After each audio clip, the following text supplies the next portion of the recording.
This show is supported by Odoo. When you buy business software from lots of vendors, the costs add up and it gets complicated and confusing. Odoo solves this. It's a single company that sells a suite of enterprise apps that handles everything from accounting to inventory to sales. Odoo is all connected on a single platform in a simple and affordable way. You can save money without missing out on the features you need. Check out Odoo at odoo.com. That's odoo.com. This show is supported by Blueland. We hear a lot about microplastics in oceans and food, but they can also come from products we use every day at home, including cleaning products. Blueland is on a mission to make it easy for everyone to make sustainable choices. Blueland believes that hardworking, clean products can be the norm, not the exception, so that you can do better for your family and the planet at the same time. From cleaning sprays and toilet bowl cleaner to dishwasher and laundry detergent tablets, Blueland's products are independently tested to perform alongside major brands, and the formulas are free from dyes, parabens, and harsh chemicals. You'll love not having to choose between the safe option and what actually gets your house clean. Blueland is a certified B Corp and Leaping Bunny cruelty-free certified. Their formulas are EPA's Safer Choice certified, and many products have also earned Cradle to Cradle's Gold Material Health Certificate. If you're looking to make a small change in your routine, you can get 15% off your first order at blueland.com/prx. Get 15% off your first order by going to blueland.com/prx. blueland.com/prx.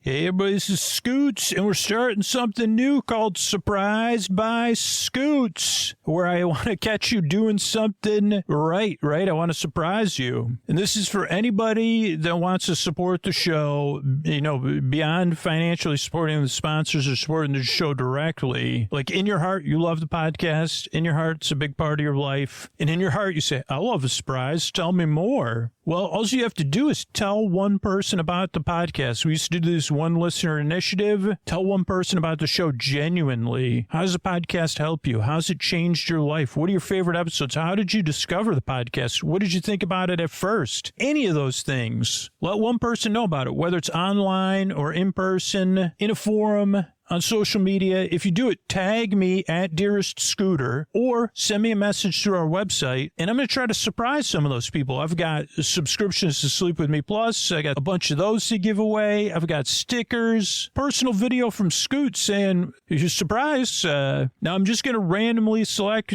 people, but why wait? This will help the show so much. You're going to help whoever you let know about the podcast, because if the podcast changed your life, there's other people out there that haven't heard about the show. If they don't know about the podcast, you can't help them. They're out there struggling. So let people know about it, but don't spam. Just share your genuine experience with the show, and I'll be looking for you. I'll be looking to catch you and surprise you. Like a little Pikachu. I'm going to catch you if I can, and it's going to be fun. So you could either tag me at Dearest Scooter, that's DearestScooter, or let me know through the form on our website. Thanks, everybody. Friends beyond the binary, ladies and gentlemen, boys and girls, it's time for the podcaster who's here to keep you company and take your mind off of stuff. I'm here to barely. I was going to say something, then I got mixed up. I was trying to think of something that captures the essence of Sleep With Me, and then I accidentally did it, because this is a podcast that goes off topic, gets mixed up. I forget what I'm talking about. Don't make a whole lot of sense. Sleep With Me is a bedtime story podcast for adults that it takes forever to never get started, but it's always going. Because I'm here to be your bore bud, your bore friend, like somebody you'd call in the deep dark night and say, hey, just talk to me and keep my mind off of stuff, or take my mind off of stuff. Keep me company, ramble, eventually tell me a story. I say, that's what Sleep With Me is. It does take some getting used to. That's what most regular listeners say. And structurally, what we got coming up, a lot of people like to listen to this ad-supported show linearly, so we'll have the support, then a long, meandering intro separate from the support that's meant to ease you into bedtime. And then later on, we'll have a bedtime story from our episodically modular series Multiplex. And all told, I'll be here about an hour. There's 601 episodes in this free ad-supported feed ready to go. You can make playlists, listen to them in order, listen all night, whatever works for you. See how it goes. I'm so glad you're here. And, I hope this show can help you out. See how it goes. Welcome to Sleep With Me, the podcast that puts you to sleep. And these sponsors are how we're able to do it for you for free twice a week. Hey, everybody, it's Scoots here. It's time for our episodically modular series, Multiplex. And it's a series about four friends in a shopping mall together, having an adventure. And they'll fill you in on everything else. One of the friends is named Wyatt, and Wyatt's also has the pleasure of narrating. Pleasure for me to listen to another narrator. That's Wyatt, and we also. What does episodically modular mean? This may be considered episode 5, but really you could listen to these in any order. And that way, you could see 1 through 4, it could be prequels. They're episodically modular. The main character will fill you in on everything you need to know. And, yes, you can just kick back, relax, and get comfortable. If you decide you want to listen to them in order, you could. And that's one of the reasons we keep over, 601 free episodes, ad-supported episodes. Or subscribers have access to tons of different stuff. That way you can get to pick what works for you. But try it out. If this is your first time doing something episodically modular, let's just see how it goes, if you wish. But if you wish to not, that's fine too. But you know what I wish? If I have a wish tonight, wish you may, wish you might, is have Antonio Banderas come and announce the podcaster and find a word that I could have found a word that rhymes with might or tight, like tight would work. But his clothing, who keeps his clothing not too loose and not too tight, and please tread oh so light, because I do ask him to be incredibly quiet. Stay comfortable, Antonio. Just don't move when I'm recording. But he has such a love for all you listeners and your sleep and your comfort. And he's the only person, actually, that works directly on the podcast that doesn't get compensated. He says, he just laughs. And I say, honestly, I'm uncomfortable with this range. I mean, I am perfectly comfortable with it, but from, usually, like I say, well, no, it only works. The podcast has to be sustainable. So, you have to get compensated for your work. And he just laughs hysterically, almost like some part of me, he realizes something that I don't realize myself. And he says it's its own compensation. I'm doing just fine.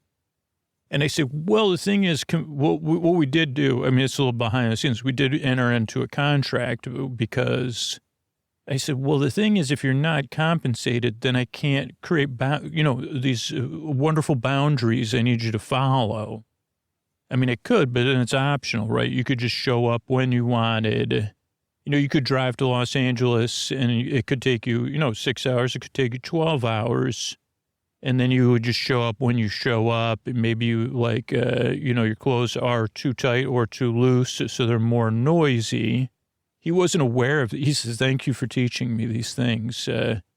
I had no idea if my clothes were too tight, they would make a sound undetectable to the human ear, except when you're recording a podcast, or the swishing of my clothes being too loose, because he did try to make these adjustments. I said, it's just not working. And he said, what if my birthday? And I said, no, I can't have you walk around in your birthday. Angels would be weeping with joy and other things if you're walking around in birthday style in my place. Not to mention the fact that, not sure that, whatever, then I have to keep the place at a temperature. Yeah. So we entered into a contractual agreement where he is compensated by his joy, and I say, is there a way to measure that joy? But it's measured in his smile. And he even says his gratitude for being able to do this, which I agree with him mostly. I'm also grateful that, he is willing to sit in his car and, nod at my, and then wait until I let him come in and then, go through all the quiet protocols. And then he says, sometimes he will point out some of the silliness. He says, I noticed your clothes are, and I say, okay, whoa. I know it, like, I'm the host, man. I got host mentality. So, yeah, he's this is a dated I don't think he's a Doc Rivers. No, Doc Rivers is a coach. There was that was a music person. He's like, I don't know, because, those shows have there's one announcer on a show who never sits next to the host on those talk shows. I don't know, but I'm just honored to be here. I mean, I'm honored to be here. To have him here, our Hollywood announcer, Mr. Antonio Banderas. This is Friends Beyond the Binaries. Ladies and gentlemen, the boys and girls, it's time to go click to the theater. It's time for Multiplex. Yeah. Wow, spectacular as always. As Mr. Antonio Banderas, who will now remain silent. We're going to play some Wandering Towers, and wonder why you couldn't remain perfectly still we're just laughing at each other, hour, 15 minutes, more or less. But that was Mr. Antonio Banderas. This is Multiplex. Good evening, everyone. This is Wyatt here, and I'm recording these audios. I don't know how they'll be distributed, but it's to tell a tale that hasn't been told, that I feel hasn't been told before.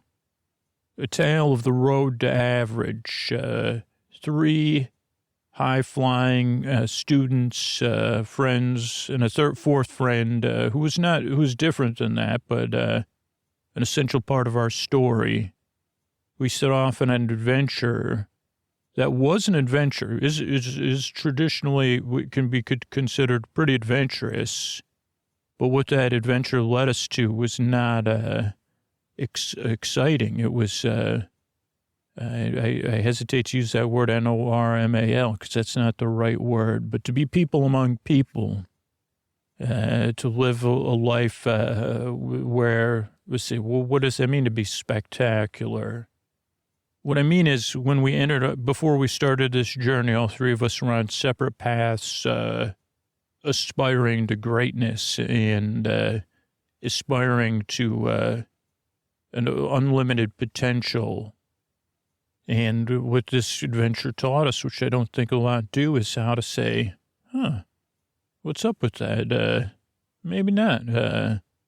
Because it's just, even though this adventure itself might stick out. And what happened for me was that's changed recently. And I felt the need to explain it because I also took a few steps back. I had a public access television show, which a lot of people might not know, years and years ago. And it was small and it was just very niche, as you'd say now, or niche for people that liked a particular kind of movie. And it wasn't really unique. There was people doing it on television channels around the world. And we would interview people, but what caught the attention now in the digital era is that a lot of my interviews were felt more real and authentic. And this is kind of, I said, well, I need to explain that those weren't interviews or they weren't performances. But that led me to tell this tale about how. So what do you need to know coming into this? Well, there's 3 of us that were really close friends. Santos, Joe's, and myself, Wyatt. And then there was Boyd, the corncob kid. Not a friend of ours, but we were friendly with Boyd. Boyd's a character, and was a character around school.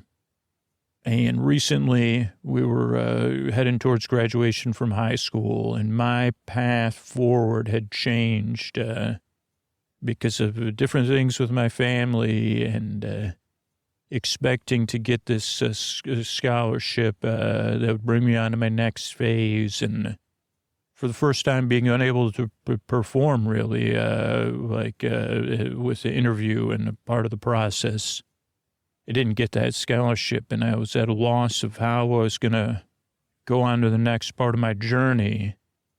And we were playing mini golf, just the three of us, to kind of relieve some of the tension and process it and imagine if this mini golf game came with a scholarship.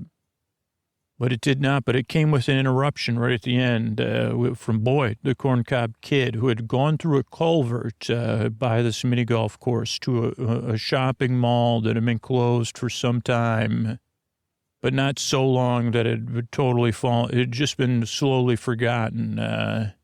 People had moved on to a larger shopping mall of all things. But this thing was not small. And Boyd said, basically trying to give you the short version, Boyd said, hey, there's Julius J. Juice concentrate, which at the malls used to be popular, where I don't know, I never had one. Orange juice, it was an orange juice-based enjoyment drink.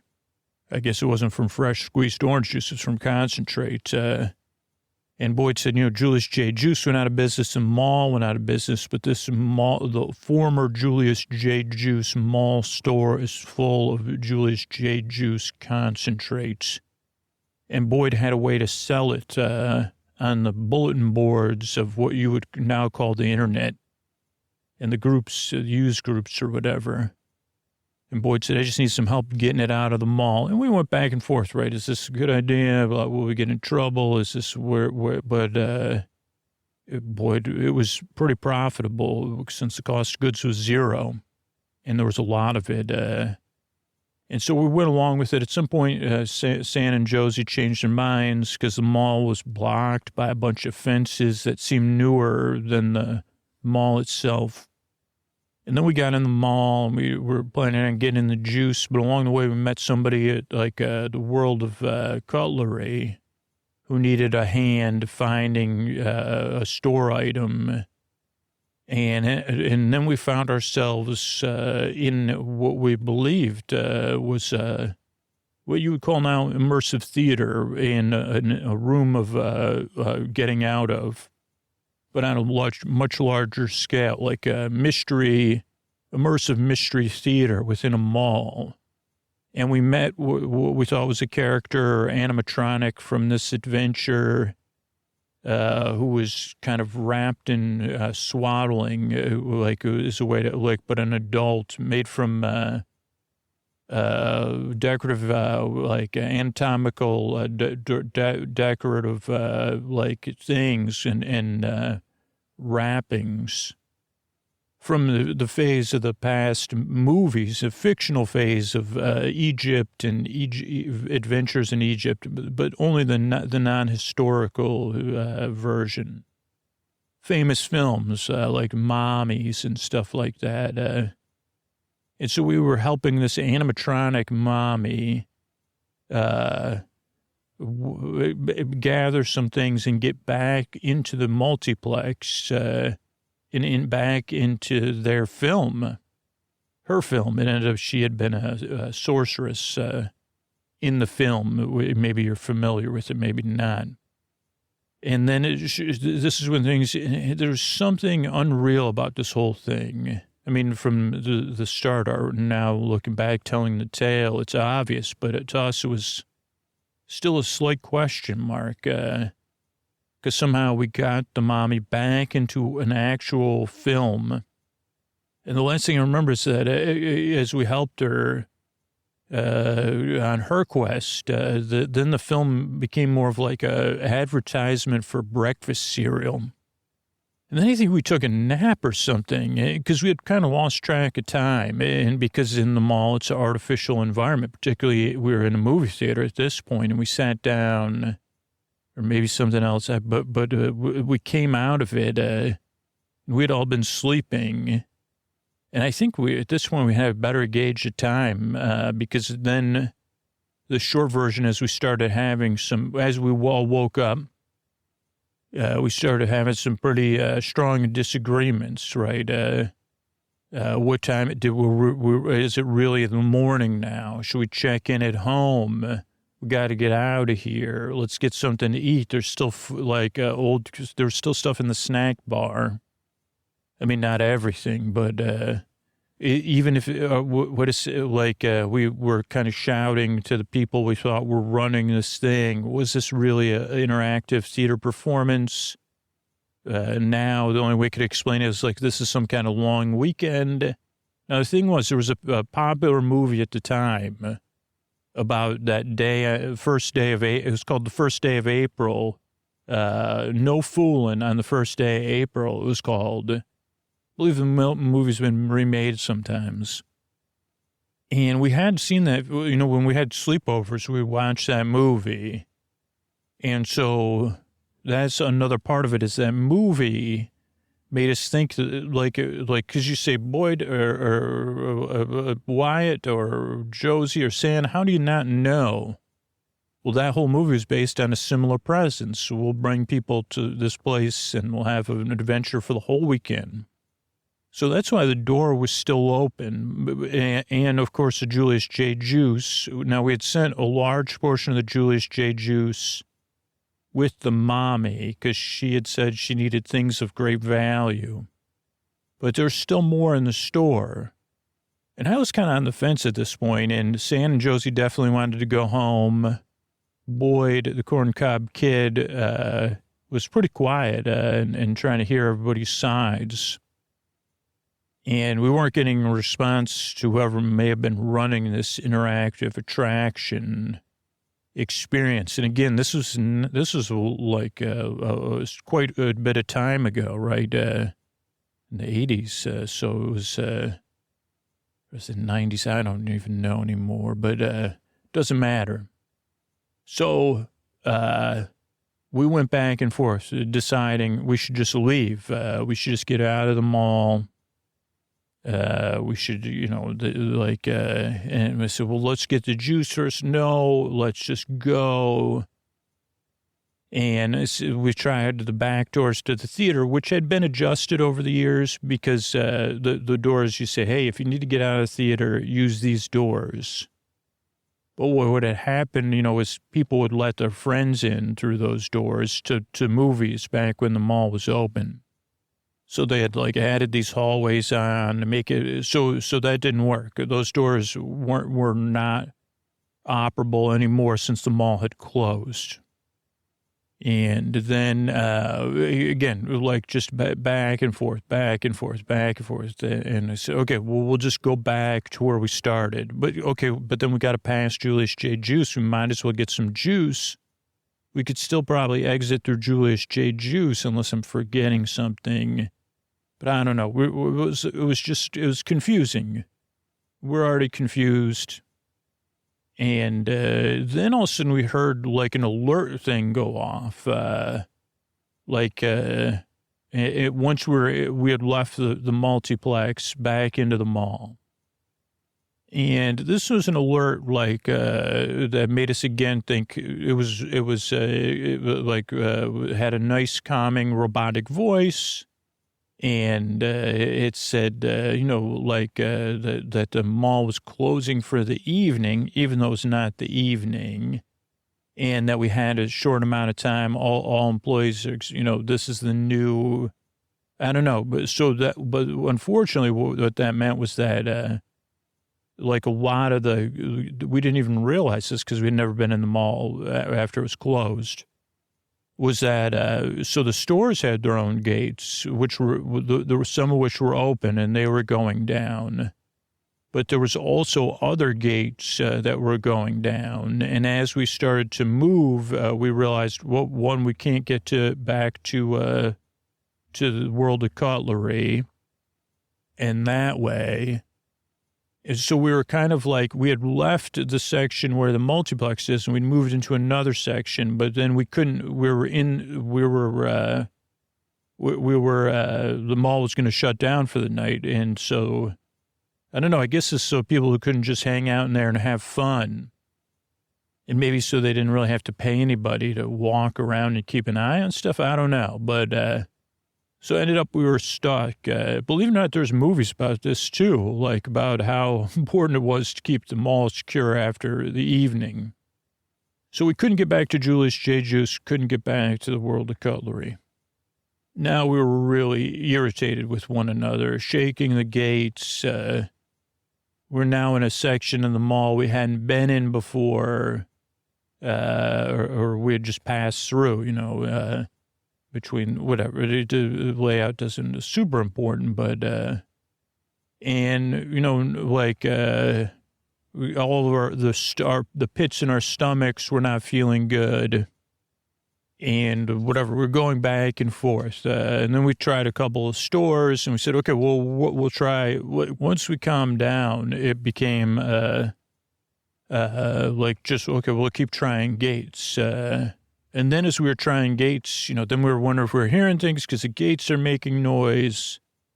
And finally, before we even got to the gate, we could see that the gate to Spence's Gifts, like Spence's, giving you gifts. It's an interesting store. Everybody that worked there was known as Spence. Everybody that worked there had a name tag that said they were Spence.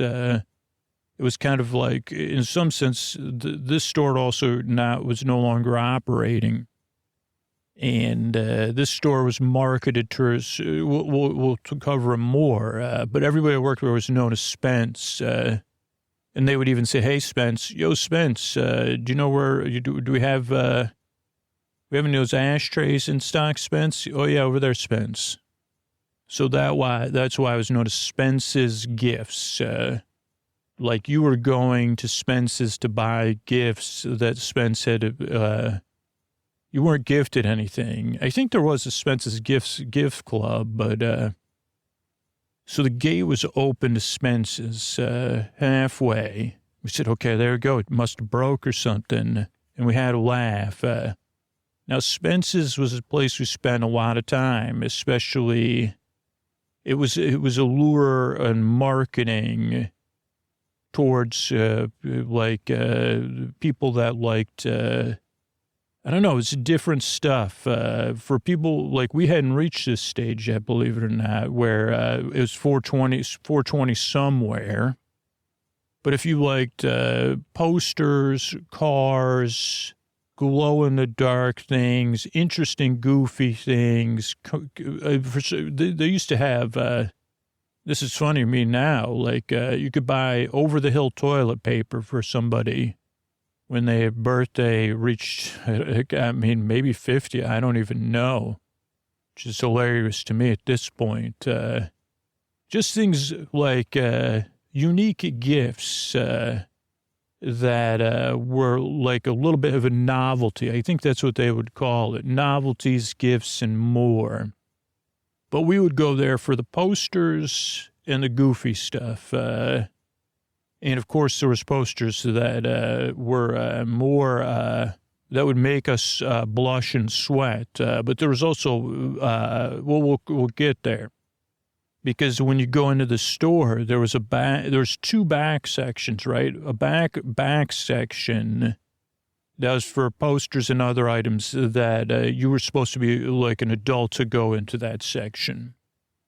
That was behind one set of velvet curtains. Then there was another set of velvet curtains before that, and there was a person usually there to say, whoa, kids. And we would try to sneak by them or stuff in high school. I'll admit it, we were curious. And I'll tell you what, our curiosity was more interesting than what we found because it was all pretty not that interesting. I mean, I guess, but anyway, the section before that, there used to be these posters that were incredibly popular, and they would be combined with glow-in-the-dark and black lights and other items like lava lamps and things. So this section was the black light section.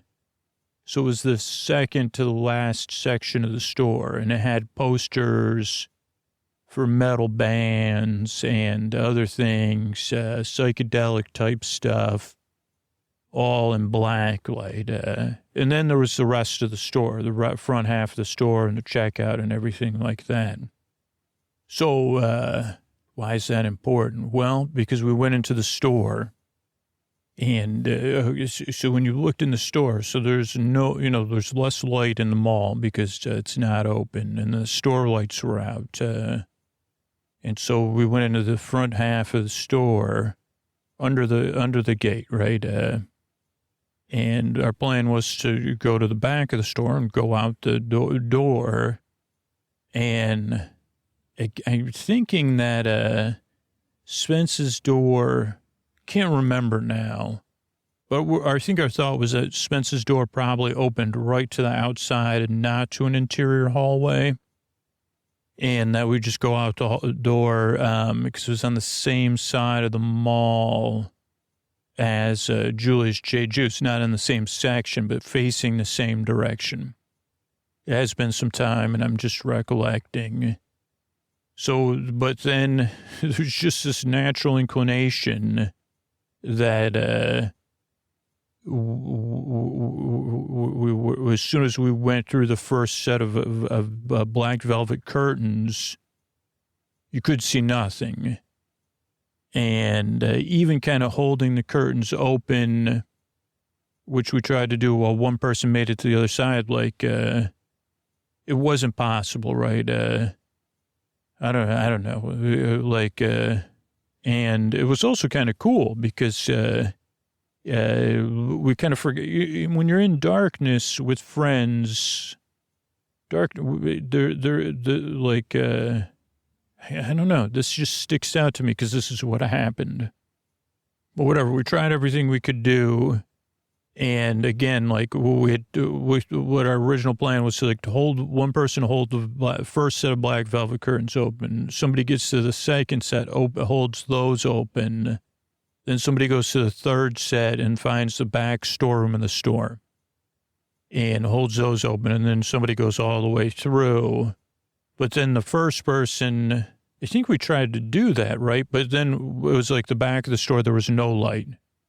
Then the first person, let go of the first curtain, and then it was total, then all of us were cloaked in total darkness, right? Then we kind of did it like a Marco Polo thing, and we were trying to find our way to each other. And Boyd had held the first curtain open, and Boyd kind of has when you say a name like Boyd, the Corncob Kid, they've got a voice that has some resonance, and Boyd...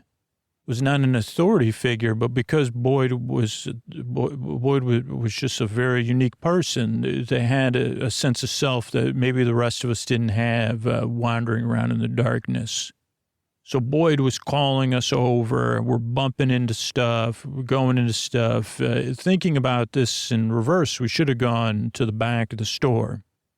But again, it was pitch dark. And we're like, Boyd, but whatever. So we're trying to find one another. And at first it was kind of not the greatest experience, right? You don't know where you are. You're bumping into stuff. We're already heightened in our senses. Then we start finding each other. First, that's a surprise.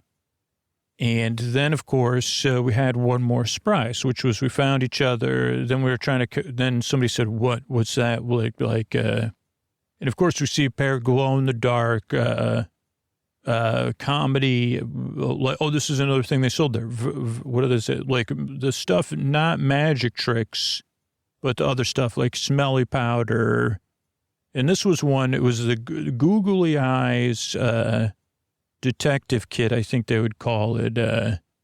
And I think Pee Wee Herman even had a pair of these, and maybe it even was in a Pee Wee Herman movie, but we saw those, right? And we said, my word, that's we're all in the darkness, frozen.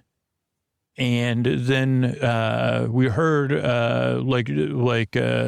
as we were kind of all four of us unable to process ourselves, we heard something. I don't know if this is what they said, but this person said, welcome to Spence's, my dudes. I don't know if they used my dude's at Spence's, but it was something like that, whatever the parlance was of the time. And again, we could have been like petrified wood. And the person said, what can I help you with? You shouldn't be, by the way, you shouldn't be crawling around. And like they went off script right away. Shouldn't be crawling around here. And then they lit a lighter.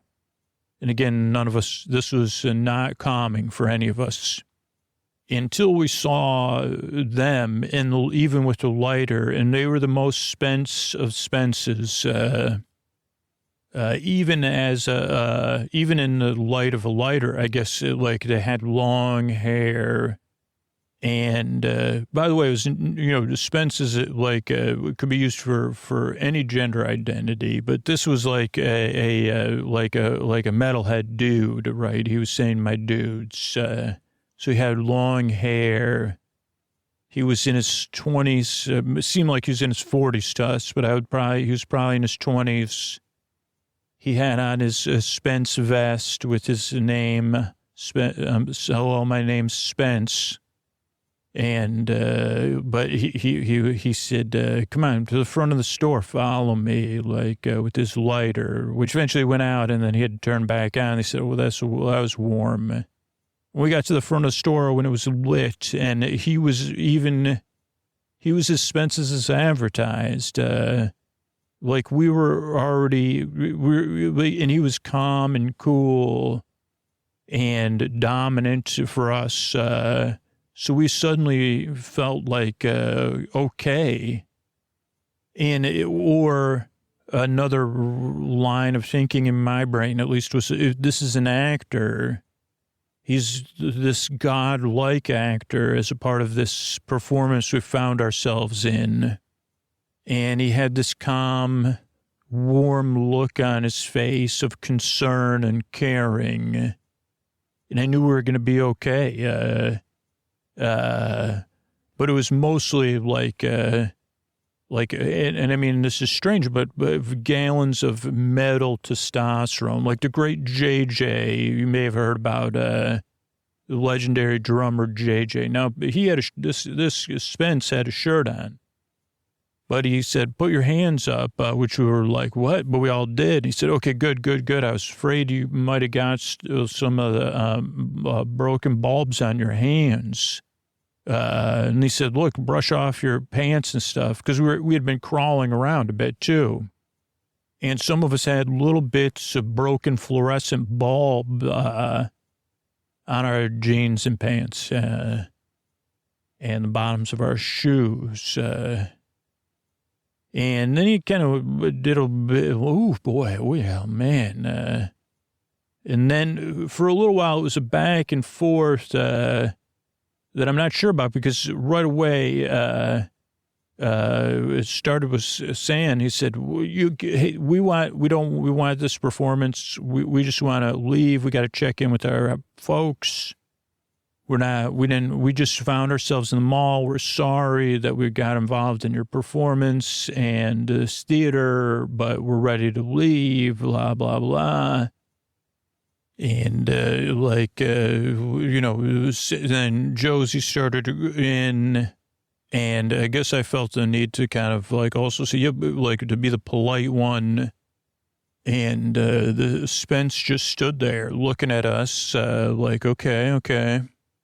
And then Spence held up his hands and said, I have no idea what you're talking about, dudes. And again, this is just my reinterpretation of it many, many years later. And we were like, no. Like, we don't, like, what is there, like an exit word? We don't want to be a part of this mystery anymore. Please, you can break character or whatever. And Spence said, I'm not a character, man. I'm at work, and I'm glad you're here, and I'm glad because I need your help. And we went back and forth with this, right? And again, you do have to understand that there was something, maybe it was gravitas or some sort of more evolution-based thing, that this was this male figure who was not any of our fathers, who was distilled maleness, that we only felt we could push things so far, but also that he wasn't pushing back or anything, that he had such a presence that he said, no, this is so it was intractable in some sense. And he said, I need your help. And then we even said, hold on. And I was like, and then Boyd said, let's just see how this goes. And then Sand said, well, we need your help too. And then Spence clapped his hands and said, perfect, my dudes. We'll work this out together.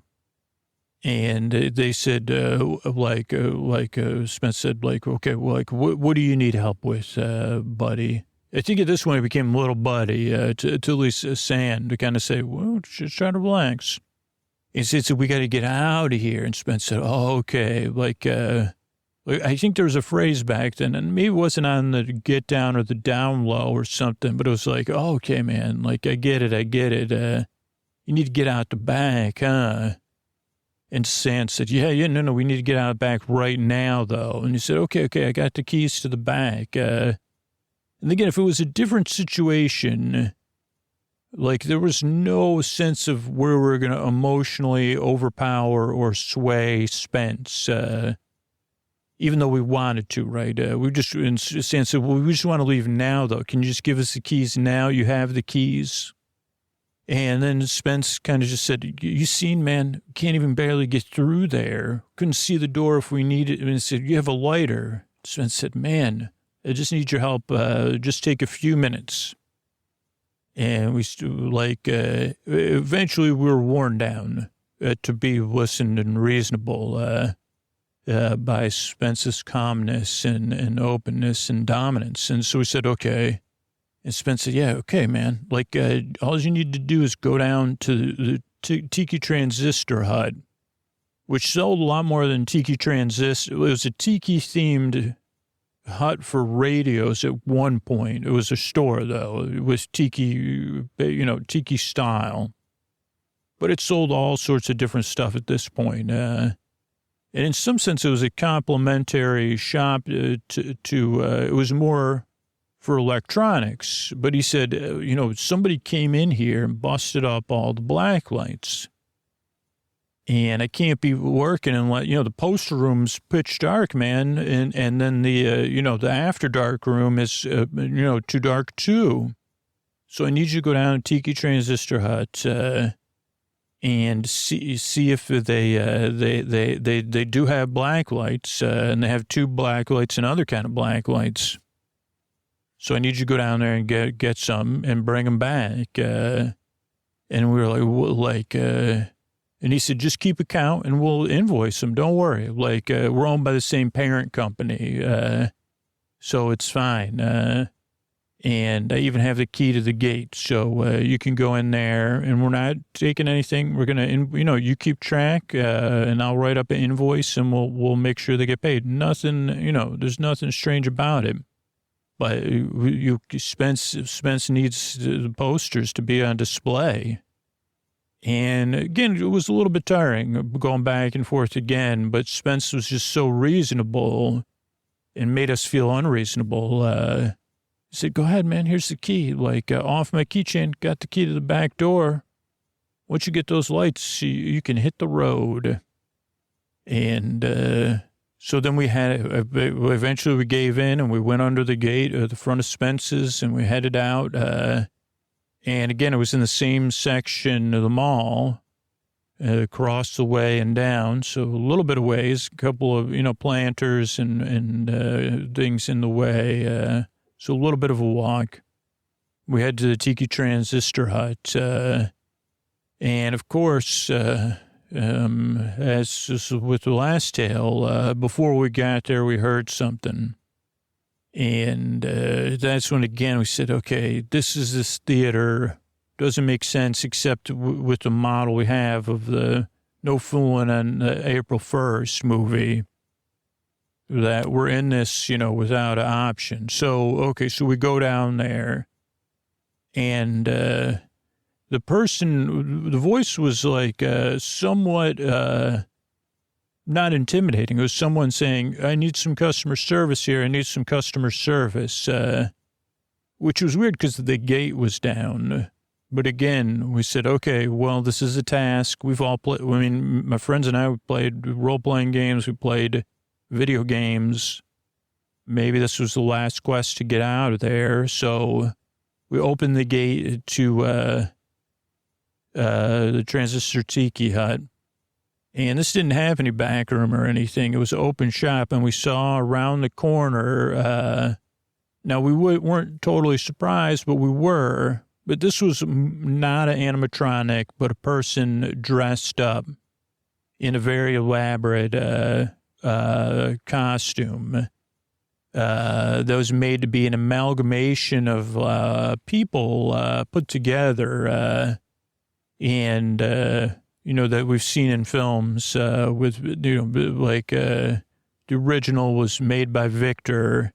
But there's been, there's been Mel Brooks has done it and of Frankie's, right? But this was a female Frankie asking for customer service at the Transistor Tiki hut. But, and again, you might say, but it was like we were immersed in something we were trying to get out of at this point. So our disbelief was in a different place. It was a very impressive costume. And as soon as we opened the gate, it said, about time. Like, which one of you works here? All of you? And this is when I thought everybody was kind of on the same page. Because Boyd said, oh, we'll be right with you. We just got to get everything set up. And then Boyd, who I thought was in it to win, like I'd kind of given into the thing of like, okay, let's just complete this quest. Spence will let us out.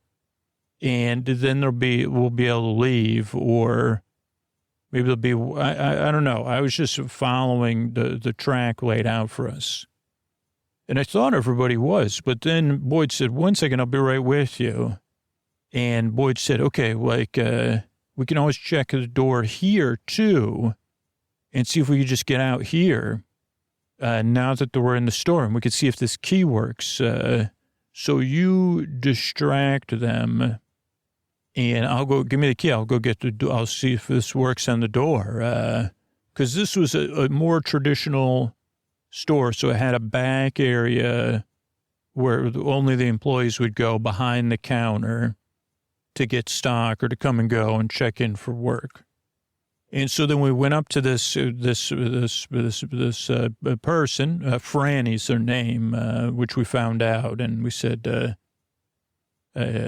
actually it was Josie said, welcome to Transistor Tiki Hut. How can I help you? Because we forgot that Josie used to work at Transistor Tiki Hut. Any Tiki-licious transistors or we can turn you on to, and you have to do this. Again, these are these themed stores. You do like this hang 10 sign. Very cringy, I guess, at this point. And if you were in high school, people would go and watch you do it and make fun of you. For some reason, being at Spence's was cool, but working at Transistor Tiki Hut was more for people to stand outside and laugh when you had to participate. But pretending your name was Spence was something to be idolized. But again, Spence wouldn't hire high school students. Maybe that's it. So this person said, well, I'm Franny, and I need to get this stuff up and working. And we noticed that Franny had some broken glass, so not that it was a mystery, imprinted on they had been crawling around in broken black lights. And of course, Santos said, haven't you, what do you, didn't you already, try to do this? So Franny was around the section that had other black lights and other novelty lights, plasma lights, lava lamps, glitter lamps. And Franny knew what they were. And we said, well, what can we help you with? And then this was a long story. I don't think I can just give you the highlights because it fits the larger picture. This was Franny, right? Like Frankie, Franny explained to us that she was the amalgamation of ultimate companions of the world. Not that kind of companion. She looked at me and said, famous people, blah, blah, blah. And I've been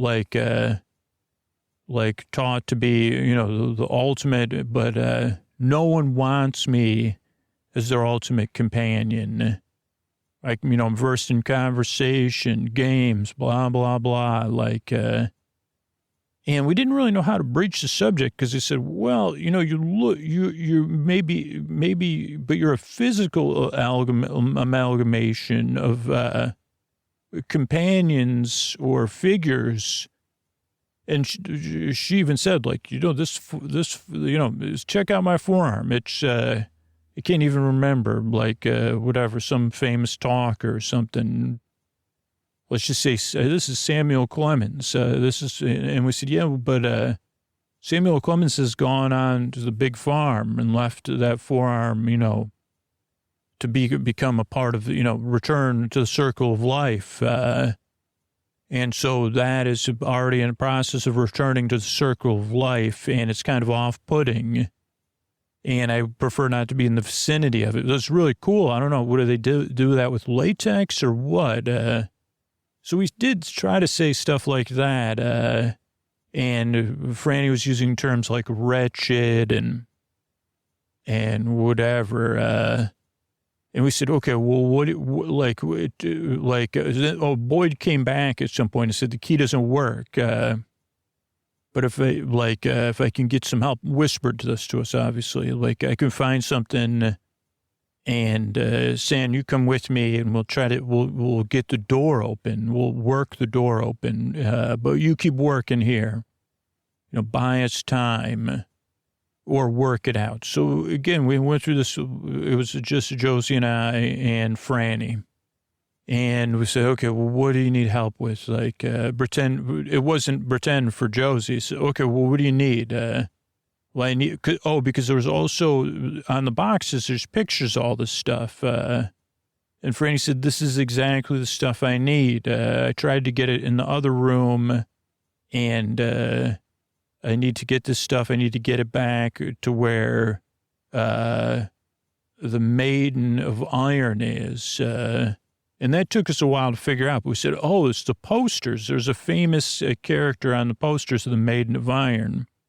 And she was a powerful figure, also more similar to an anatomical being for, decorative purposes.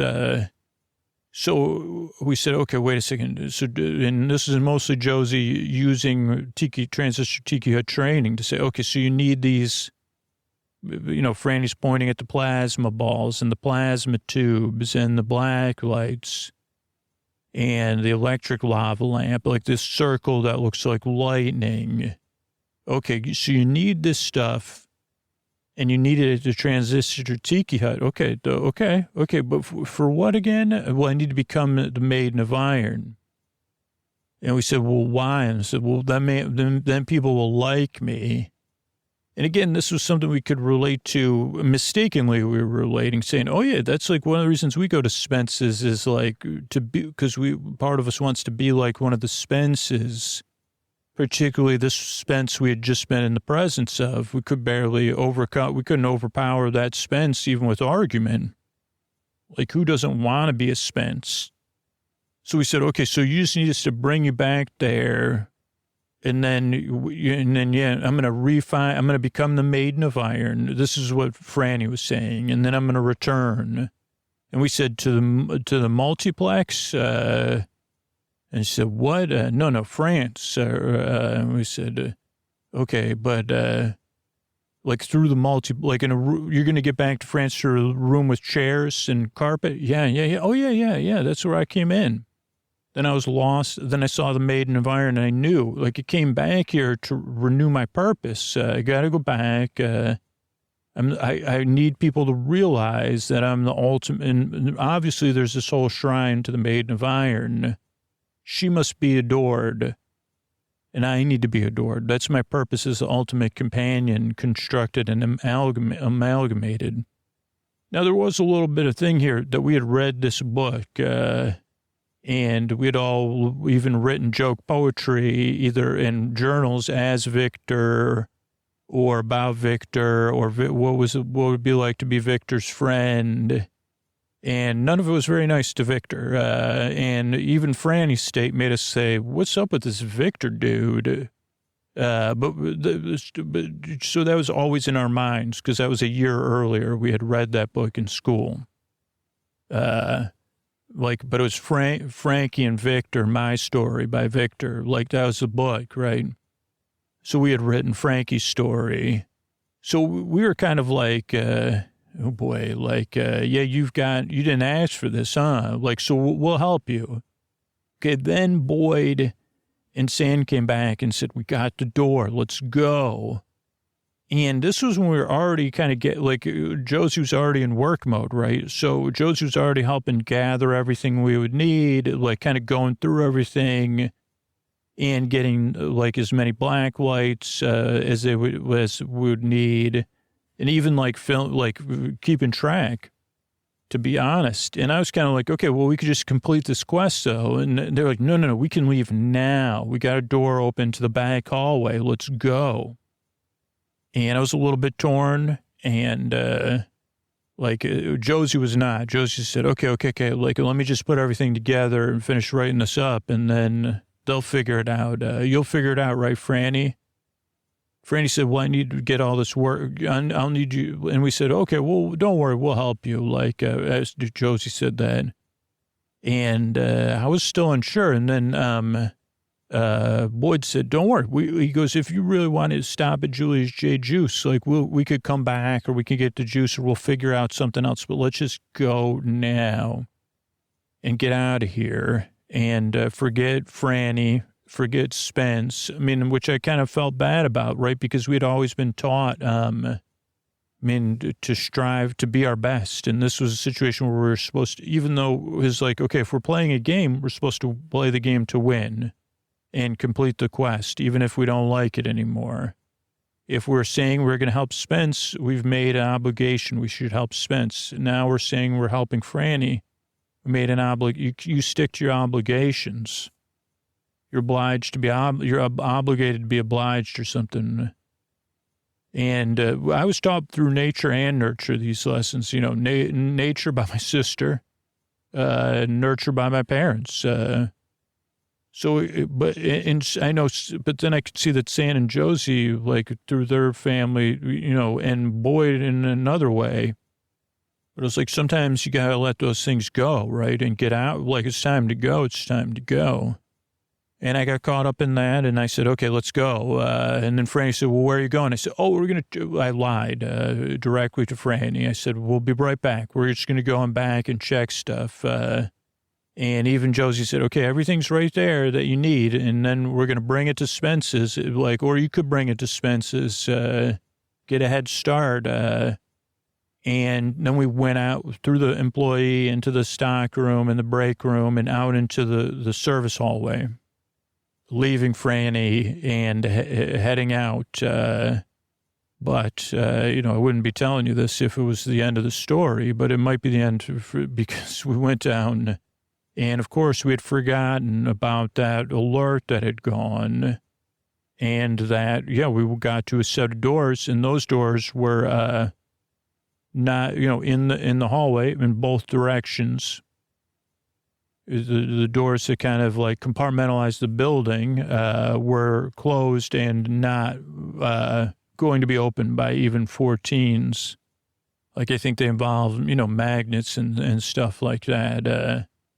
And so we first we all just sat there kind of defeated. And that's kind of, we took a little break because I was embarrassed. I said, like, what are we going to do now?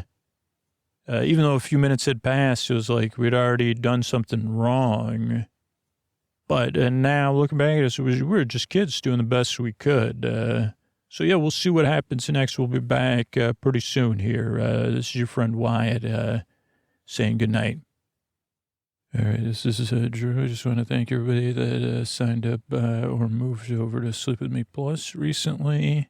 Rachel, John, and Karen. Thank you. Thanks, and good night. Eve, Paul, and James. Thank you. Thanks, and good night.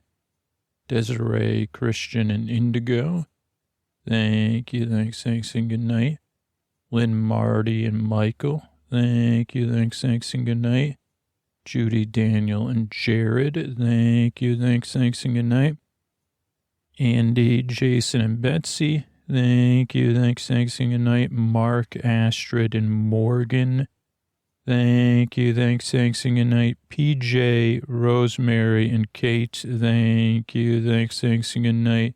Tyler, Ian, and Craig. Thank you. Thanks, and good night. And William and Christina. Thanks, and good night. Thanks, everybody. I couldn't do it without all of you. Really appreciate the support. And people that support the show directly, support the show through the referral program, or support the sponsors is really how we're able to be here for you for free a couple times a week. And I really appreciate it because I couldn't do it without all of you. And a free way to support the show is try out a free trial from a sponsor or join the referral program. Get rewarded for something you already do. And here's Scoots either kind of giving you weeks in review or a tuck you in sponsor. Thanks and good night. Hey, everybody, this is Scoots with the tuck you in message. Two-parter tuck you in message. So let me go to the second part first, even though I haven't read it at all. I mean, if you're still listening to me, I hope I'm bringing you and have brought you comfort in the deep, dark night. And, there's plenty of other episodes to choose from, plenty of other episodes coming out this week, coming out soon. Or maybe you're just barely hearing me, or maybe you've queued it up and this is just playing. But I don't know if any of the messages we've been putting in the show for the past year you've heard them and they've landed with some part of you, like a part of you in your heart, about supporting the show, because I'm not trying to change anybody's mind, right? If you can't support the show, you can't support the show. If you don't want to, you choose not to, or you think the show doesn't, deserve your support or need your support in a strong way, that's fine too. But if you've been putting off supporting the show, where you're like, I know this show, I realize the show needs my support, but like that's in your heart, but there's something else in your head, right? Some other part of you that's been standing in your way. I'll do it tomorrow. One day I'll do it. Or the most the menacing for us, or the biggest obstacle for us, my support doesn't matter. There's no way my $7, my $60 supporting the show just for a few months while I listen to it can matter.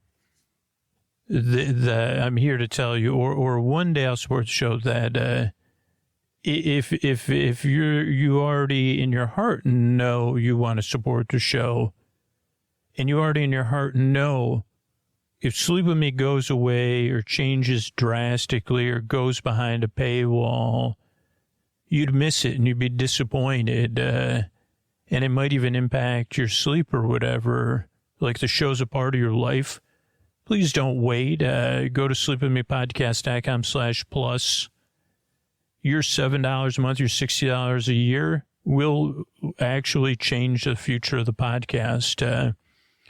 It's all a matter of me getting through the people who've already decided in their heart to support the show, but there's something in their head or their feelings or their brain bots that's in the way.